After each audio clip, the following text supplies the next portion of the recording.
Distinguished guests, ladies and gentlemen, a very warm welcome. I am Crispin Simon. I am the Trade Commissioner for South Asia and delighted to be here opening the UKinIndia FutureTech Festival today.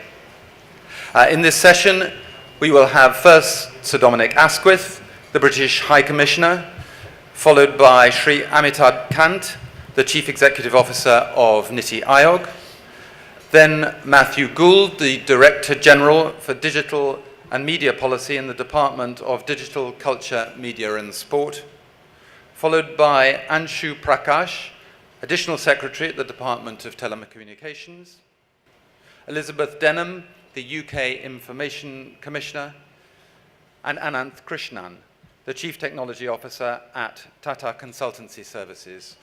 We're thrilled to have such a distinguished panel to open our session here today. I'm genuinely excited about what's in store for us. We've designed a festival that showcases and explores future technologies, that brings together the leading UK and Indian thinkers on tech from industry, science, and government. And we're offering you something new that hasn't been tried before, because in addition to events here in the hotel, on the lawns outside, we have an exhibition of leading-edge tech. We've divided the garden in work, live, and play zones. We have a fintech hack and a cyber wargame.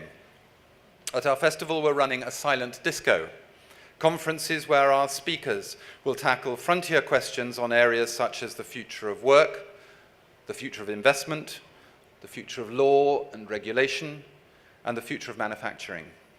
And finally, we'll bring all our conversations together in the future of you.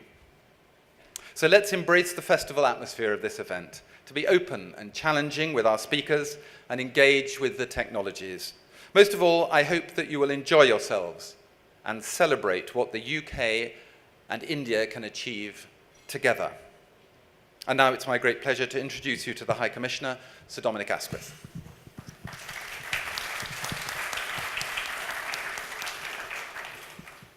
Thank you very much, Crispin. Welcome, everyone, and thank you, fellow panelists.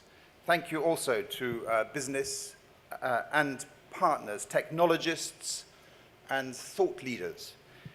You are all supporting us today, and particular thanks to Tata, who are our principal sponsor. My message to you today, we're under strict instructions to get a move on and do everything very quickly, as you would expect of a technology festival. So my message is very simple, very blunt. The world changes around us. There is no choice but to entrench a new kind of collaboration, and one, moreover, that you will drive. One change, very quickly, I can't miss it out, is that the UK's collaboration with the EU is also in that process of change. Very quickly, I would just say the objective remains that our departure from the EU combines an open, comprehensive trade relationship there with the creation of new trading relationships elsewhere. In short, an outcome that maintains the attractiveness of the UK as a place to invest, a global future for an economy as large, as diverse and interconnected as the UK's is inevitable. But before us here assembled, there is a once-in-a-generation opportunity to create a new kind of collaboration. India and the UK are already growing together on bilateral investment. India's stock of FDI in the UK is £8 billion, an increase of over 300% from 2016. India is now the fourth largest jobs creator in the UK, with at least 33,000 of the 110 Indian parent company jobs in the UK being in the tech and the telecom sector. The movement of people is, of course, crucial to this. The UK issues more Tier 2 visas to India's skilled workers and to the rest of the world combined. And both the visit and the student visas continue to improve very healthily upwards by 10% and by 33% respectively. And I'm very conscious that perceptions and reality sometimes don't coincide, but the reality is that the UK issues 1 in 5 of its visit visas to Indians. Finance, also central. Over the past 2.5 years, Indian issuers have raised just short of £6 billion on the London Stock Exchange through masala, through dollar, and through green bonds.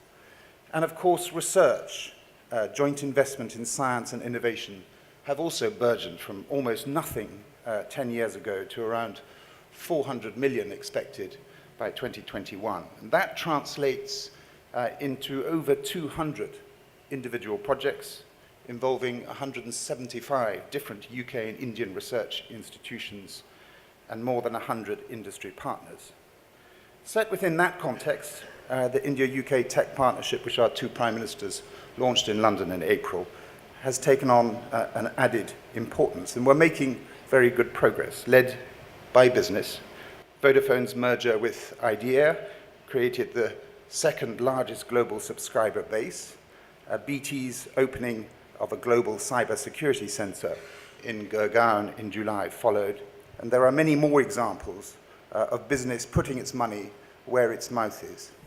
And despite their democratic parliamentary demands, our ministers are supporting our tech campaign. The then Digital Secretary, Matt Hancock, was here in May announcing the relationships between Midlands Indian and Maharashtra and the Northern Powerhouse and Karnataka tech clusters. And then James Brokenshire, recent future mobility mission here, and in addition, the City of London's, the Lord Mayor of the City of London here with the Fintech visitors. But success and future success requires even deeper collaboration. So on the cluster partnerships, we require your support to identify the latest high-growth tech companies, the research joint challenges, the entrepreneurs with energy to create regional partnerships that flourish and that build successful MSMEs. On Modicare, we're working with our country partners, Niti Aayog, we can broaden out the impact of the world-beating UK medtech in India. On future mobility, where we stand ready to support both the Indian government's and the automotive industry's drive towards zero-emission vehicles. And that deeper collaboration, I believe, starts today in this room. Politicians and policymakers together, but also the thought leaders, the technologists, the businesses to collaborate and crucially to debate, as Crispin said, the future of tech. Because we can only succeed if we share in both the tech's successes and the challenges, which is why today, and the wider tech partnership, we must debate the role of tech in society. Elizabeth Denham, our Information Commissioner, and Arvind Gupta on the data privacy, the India-UK Tech CEO Alliance on machine learning and job security, and during the cyber war games on national infrastructure risk. As Crispin said, encourage you to enjoy the festival that exists outside. We're doing our very best to produce good festival mud, but let's just hope that the rain does hold off. But do go out, see the exhibits, and enjoy yourselves, as Crispin says. Thank you very much.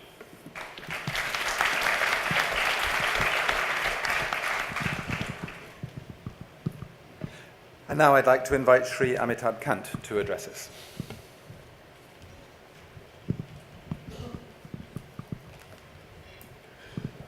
Crispin, Excellencies Dominique, Matthew, Elizabeth, Mr. Anand Krishnan, distinguished guests, ladies and gentlemen, I'm truly delighted to be a part of this FutureTech festival. And with this packed hall, this truly looks festive. We've had a very, very fruitful and a collaborative partnership with UK. We focused on some of the fastest growing sectors, including cyber security, artificial intelligence, machine learning, future mobility, digital manufacturing, healthcare, electric vehicles, and digital identity. Ladies and gentlemen, in the last few years, India has used technology to leapfrog across sectors and to make a massive difference to the life of its citizens. We're the only country in the world with 1.2 billion mobile, over 450 million smartphones. We're the only country with over 1.1 billion biometric. We're the only country with 1 billion bank accounts. We've used this, what we call as the JAM Trinity, to usher in socio-economic change. We've done a lot of business process re-engineering across government. We transfer everything, all benefits to people living below poverty line using digital technology. Almost 99.7% people in India pay direct taxes online. Almost everything in government is transferred digitally through a public finance management system. We've built up a goods and services tax across India, one tax across a country. Imagine one tax across Europe. It's much bigger than that. It's totally cashless. It's all digital. We've just brought in a new health insurance scheme driven by the Prime Minister. This scheme is going to cover 500 million Indians, which is going to be bigger than the population of USA, Europe, and Mexico put together. 500 million Indians, which is totally cashless, paperless, portable across the country. And therefore, digital technology is driving growth. This has meant a huge amount of business process re-engineering, but digital technology is the key to India's growth. And therefore, all this data, unlike USA where data is owned by Google and Facebook, unlike China where it's owned by Alibaba and Tencent, in India we've created public entities where data is publicly owned, but we put out a lot of data in public domain so that academicians and startup companies can utilize this data. And ladies and gentlemen, we strongly believe that India's relationship with UK rests on a great technological partnership. We believe that our MSMEs should work in collaborative partnership with British companies to drive growth in future areas. And to our mind, the future areas are one of artificial intelligence. And you know, if several studies, one of them by PwC recently, which says that by 2030, artificial intelligence will generate 15.7 trillion, which is more than the combined GDP of China and India put together. Another study by Accenture shows that India will add 957 billion to its GDP by 2030. That is, India will be growing on account of artificial intelligence by 1.5% per annum year after year. So there is going to be huge, massive disruption on account of technology, on account of machine learning, artificial intelligence. And these are areas where we need to collaborate. Rather than getting into sunset industries, we need to get into sunrise industries. And these will be areas of renewables. To my mind, these will be areas of mobility. The world, you know, if you look at the United States of America, 980 people out of 1,000 already own vehicles.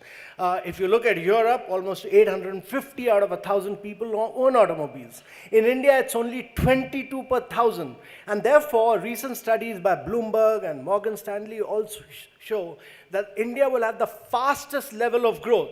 Now, we can't have urbanization like the kind Europe and America has had. We can't have cities like Atlanta where 99.8% of the people use cars, that nobody cycles, nobody walks. India's process of urbanization has just begun when urbanization across America, Europe, China is all ended. India has just begun, and therefore, India will have to do very innovative and sustainable urbanization. And all this will have to be done on the back of mobility. And mobility would require that we do massive disruption in technology. The cost of battery, which is $237 per kilowatt hour, is likely to fall to about 70 kilowatt per hour. And that will mean that the cost of combustion car will be on par, the cost of electric car will be on par with combustion cars. And this would mean huge, massive disruption in technology. And therefore, these sunrise areas, areas of Industry 4.0, area of artificial intelligence, areas of renewables, areas of cyber security, because digitization is the way forward. All this, transportation, All this will be the key to our relationship and will be the key to the future of not merely India, not merely UK, but the entire world. And ladies and gentlemen, it's important to think not merely of the domestic market, but use this collaborative partnership as a way to penetrate global markets. In technology, you can't look at the vast size of domestic market. Till you don't excel and penetrate global markets, you can never be a global champion. So I hope that this tech festival will make you a great global champion of technology. Thank you very much, ladies and gentlemen.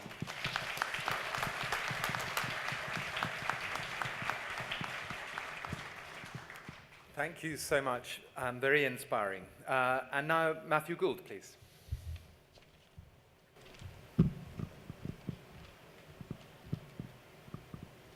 Thank you very much. I think I can summarize what I want to say by, I agree with Amitabh. I'll go into a little more detail. I'm very grateful to have been invited. My job in the UK is as the official responsible for digital policy across the whole spectrum, so from telecoms through the tech sector, cyber security, data, broadcasting, and media. And we are very clear. The reason this job is so exciting is because we're very clear that our future as a country, in the way that Amitabh described, rests on our ability to be a really fantastic world-class tech and digital economy.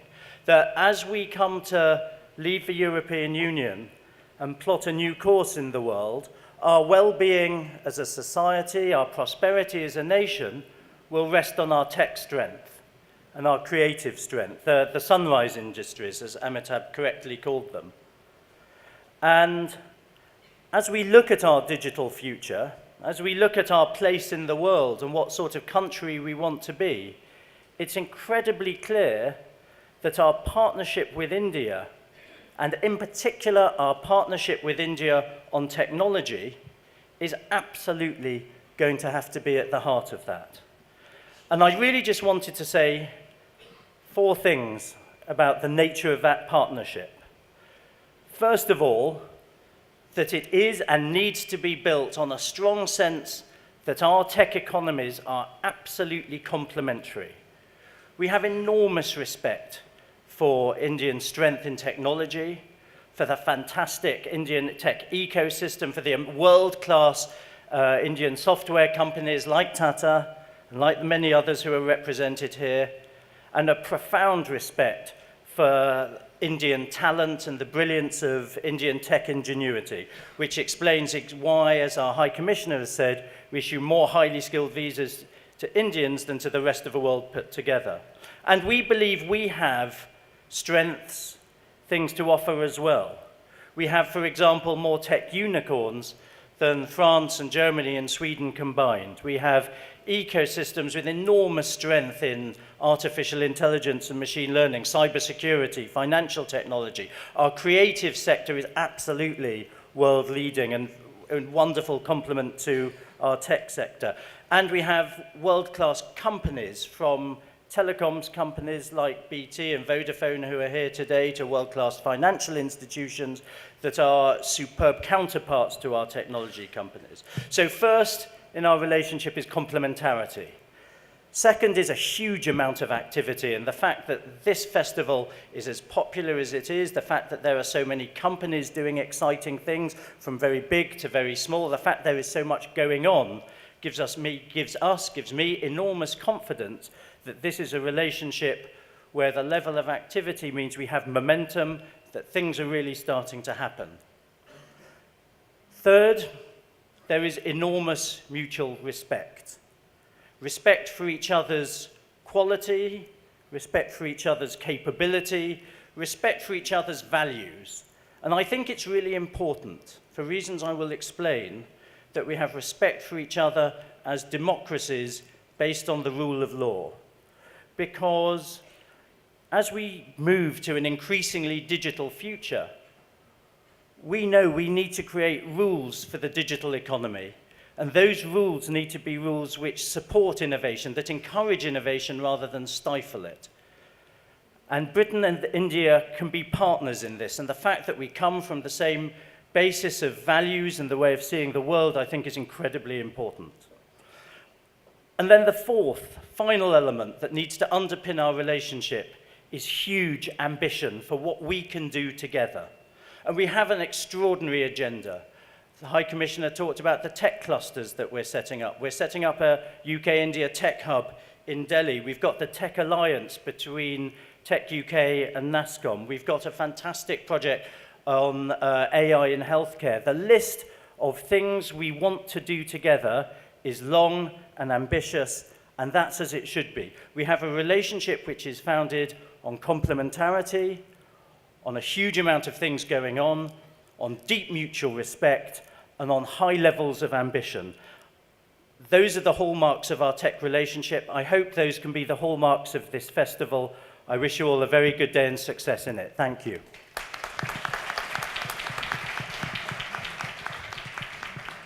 Thank you, Matthew. And now, Anshu Prakash, please.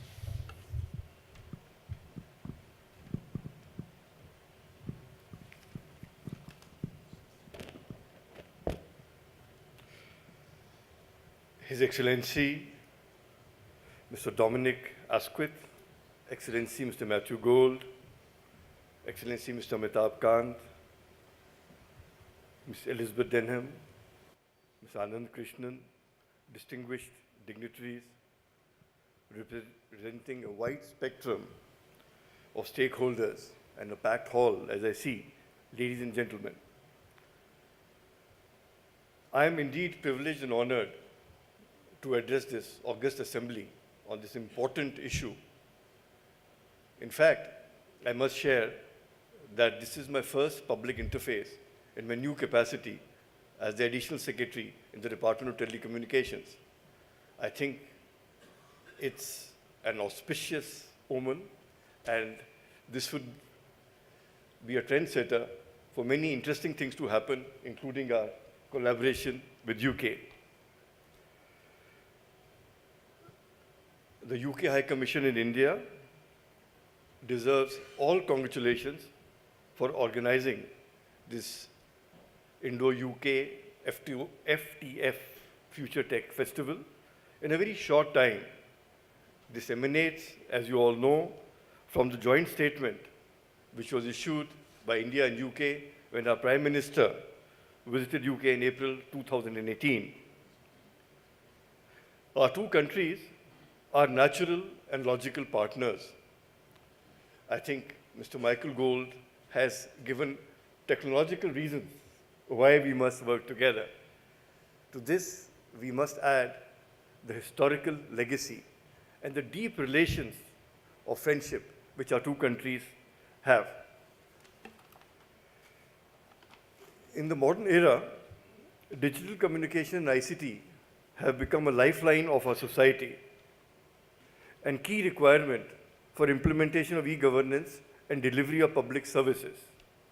Mr. Amitabh Kant narrated the various initiatives which we are taking and the huge numbers these translate into. The internet and the digital revolution is impacting all spheres of public and private life. While the ICT revolution is changing lives and livelihoods, it is also an important tool to accelerate and achieve the Sustainable Development Goals.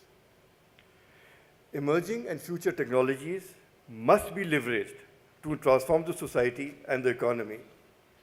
Today in India, as it's already been stated, we have nearly 1.17 billion wireless subscribers out of a total of 1.2 billion subscribers. We have nearly 491 million broadband subscribers. Our mobile data consumption is one of the highest globally at 3.4 billion GB per month. It's a huge figure. The contribution of the mobile apps market in India is expected to grow exponentially in the coming years. Telecom infrastructure such as BTS, OFC cable coverage, etc., have been doubled in the last 4 years. FDI inflows in the Indian telecom sector have significantly increased to $6.2 billion in 2017-18, which is 5 times more than the previous year. Government of India has initiated in the last few years a number of programs such as Digital India, Make in India, Startup India, Skill India, among others, to make India ready for developing and harnessing new and future technologies for social and economic transformation.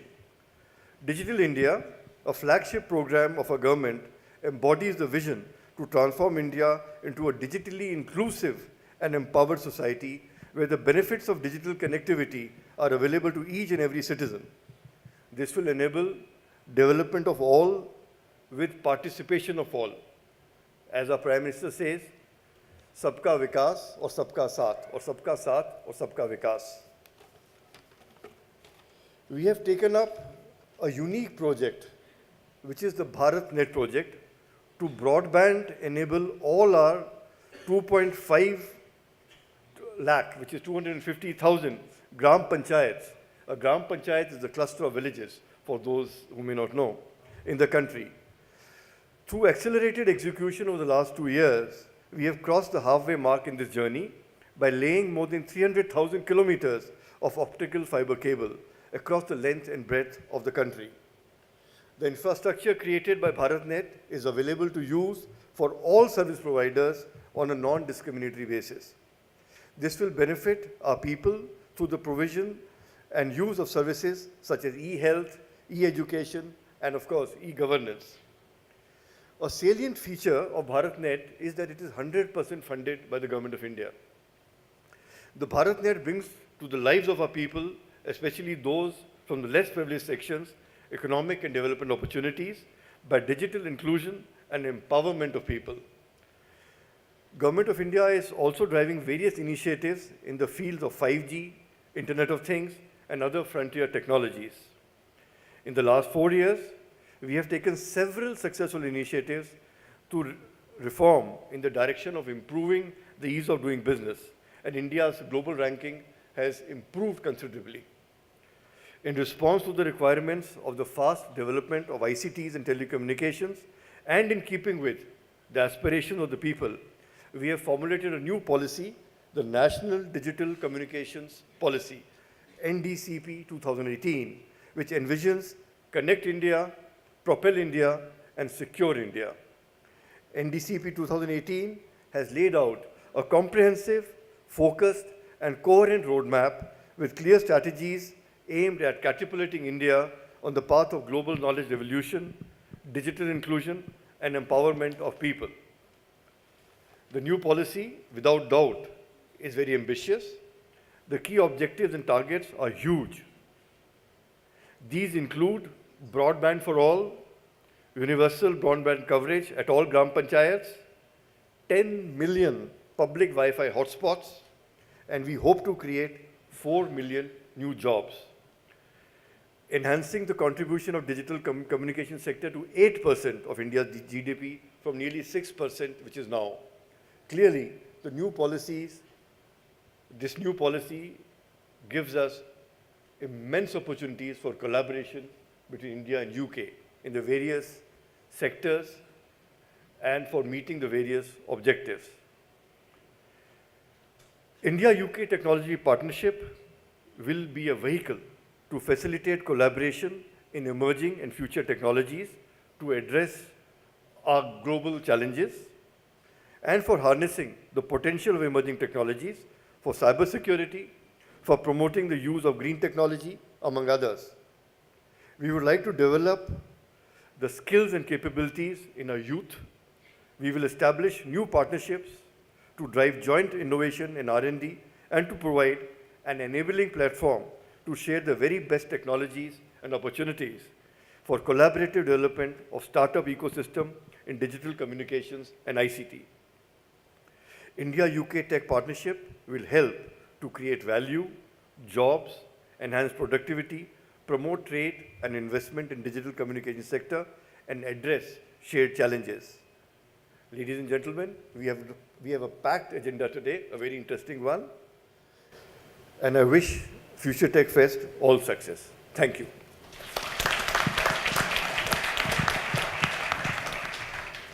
Thank you so much, Anshu. And now, as officials, business people, citizens of free societies, we are absolutely thrilled to be joined by Elizabeth Denham, the UK Information Commissioner.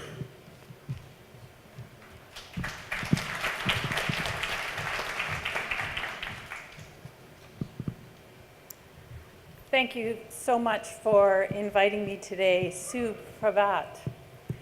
My first time in India, and I find myself landed at a festival. So very lucky me. As the UK's Information Commissioner, I'm responsible for overseeing data protection in the UK. And I also have a wider role that covers cyber security, that covers the right to information, law enforcement, use of data, and electronic marketing. And I wear another hat in that I'm the chair of the Global Forum of Data Protection Authorities around the world, and that comprises of over 120 members from all continents. We share best practices and we cooperate on enforcement matters and investigations. We also help each other and collaborate on the big issues, the big priority areas when it comes to privacy globally. It's a diverse and inclusive group when it comes to privacy, and I'm delighted that India has secured observer status on the Global Privacy Forum. And I hope that when your National Data Protection Authority is up and running, that it will be interested in joining us as a full and active member. It's important that data protection regulators talk to one another because we play a crucial role in ensuring that the economic opportunities from the lawful and the ethical use of data can be realized. So we breathe life into those dusty statutes. And it's a privilege to be here at the festival, to be here today with you as we discuss these important issues that are affecting our people and our economies. The dynamism with which India has pushed forward with the drafting of its data protection bill has been truly impressive. This is a pivotal time for data protection. And there's a lot of ambition in this room, there's a lot of ambition in India and globally to get data protection right. We truly don't want to become the departments of no. Data is the asset of the fourth industrial revolution, and people want confidence that their data will be safeguarded and that their data will be used for their benefit. Only those organizations that truly respect and embrace privacy by design will retain the social license to innovate with data. And let's remember when we're talking about personal data, really what we're talking about is people, not ones and zeros in binary code. And that's why people are at the heart of everything that my office does. The ICO is the largest data protection authority in Europe.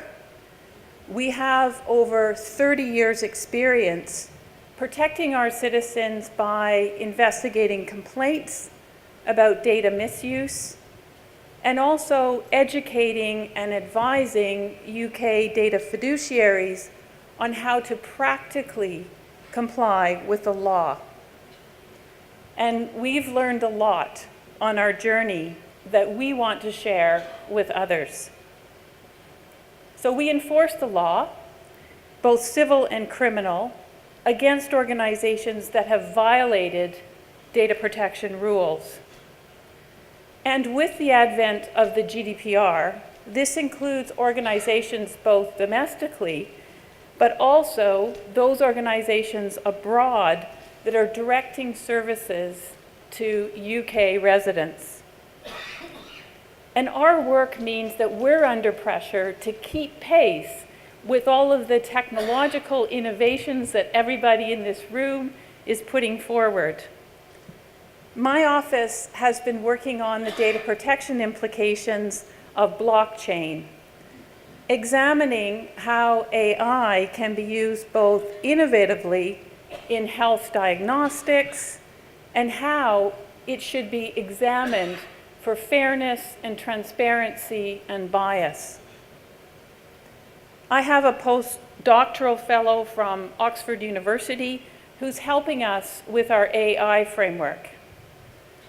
So my work is cross-economy, and it ranges from reports of significant cyber attacks against companies through to our groundbreaking investigation into data misuse in the democratic process, the Cambridge Analytica Facebook file.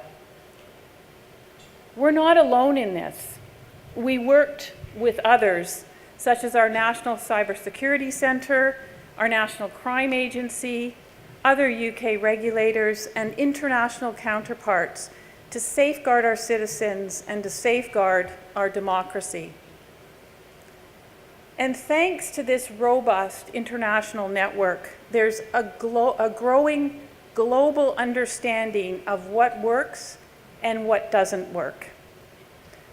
We're seeing the emergence of frameworks and guidelines across jurisdictions that have a lot of commonality and can be quite easily adapted from one jurisdiction to another to fit different legal regimes, different business cultures, and different cultures among your people.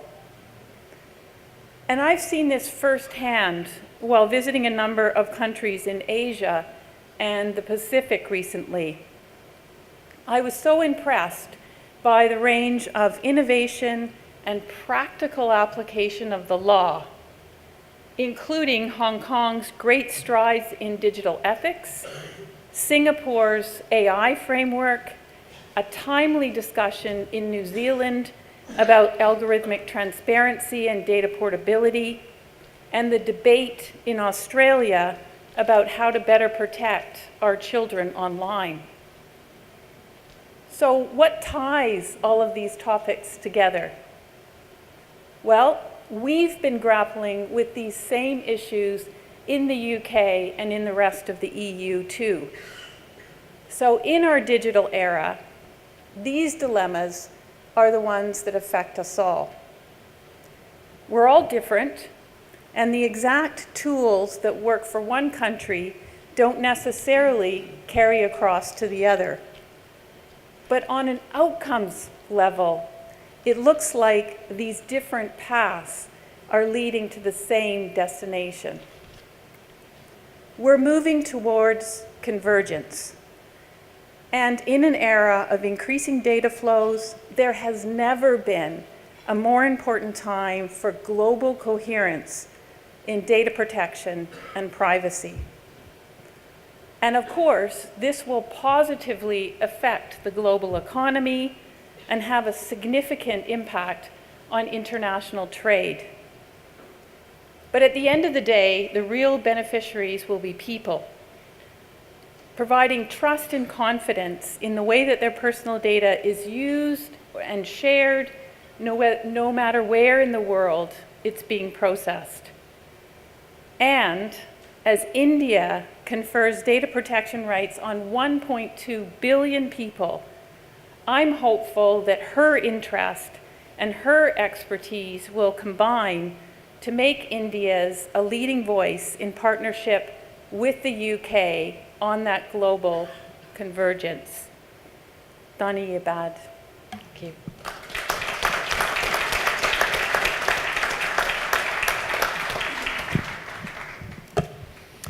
Thank you, Elizabeth, so much. And now, Anna Krishnan.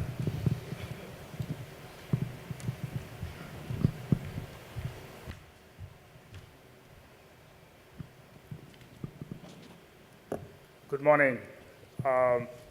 my pleasure to be part of such a distinguished panel.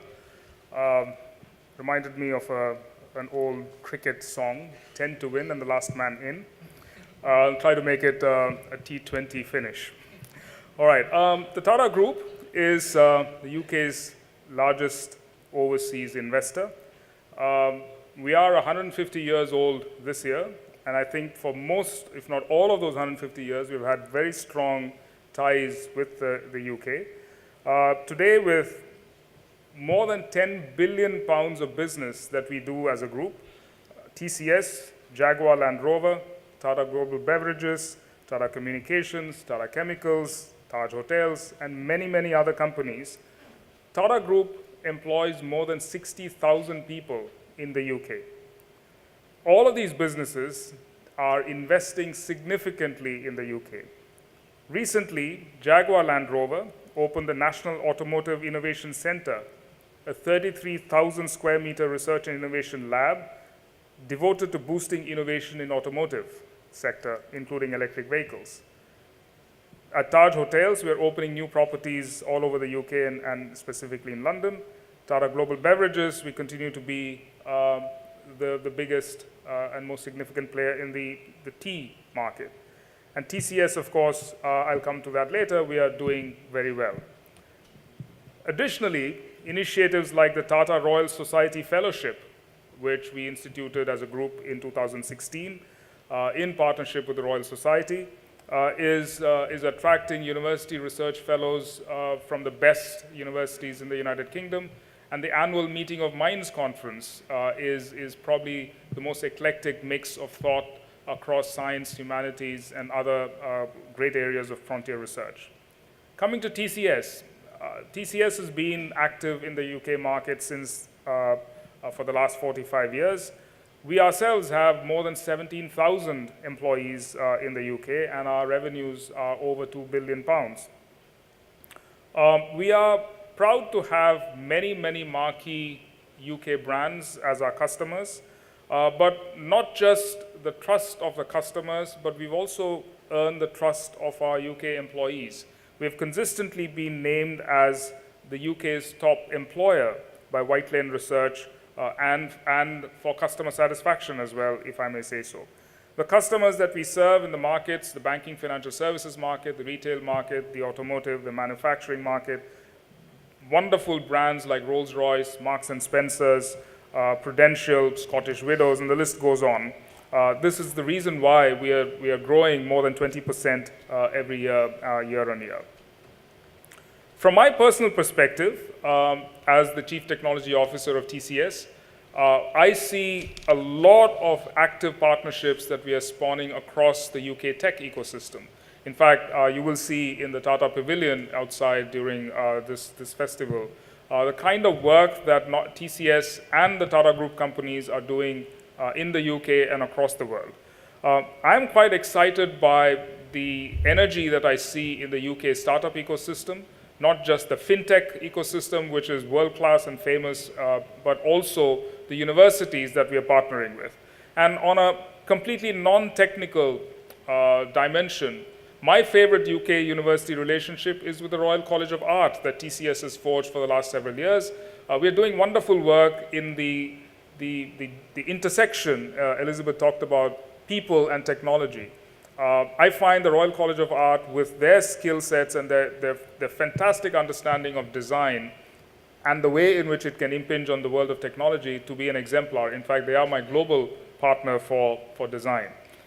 Design is another reason why the recent acquisition by TCS of W12 Studios has driven us another notch forward in our quest for that human consumption and human interface to technology. And we're quite excited to welcome the W12 family to TCS's global workforce and global capability set. Lastly, we are investing strongly in the future of UK's STEM initiatives. We've run an initiative called the IT Futures, working with educators, administrators, and most importantly, school teachers and school students across the UK. And many, many thousands of students, teachers have interacted with TCS colleagues, volunteers, and the government and local agencies to see how we can help in building that technology base that UK, like all other countries, including India, will need. This festival, therefore, I think it's coming at a great time. It's coming at a time of uncertainty on one side with Brexit and so on, which many of us are aware of, but also is at the time of great technological change and opportunity. All the things that Mr. Amitabh Kant talked about, the kind of things that Matthew touched upon, and the opportunity between the areas that they describe, ones that I'm working on personally, and of course, Tata and TCS are investing in. I think the future is really, really bright. Thank you very much and enjoy the festival.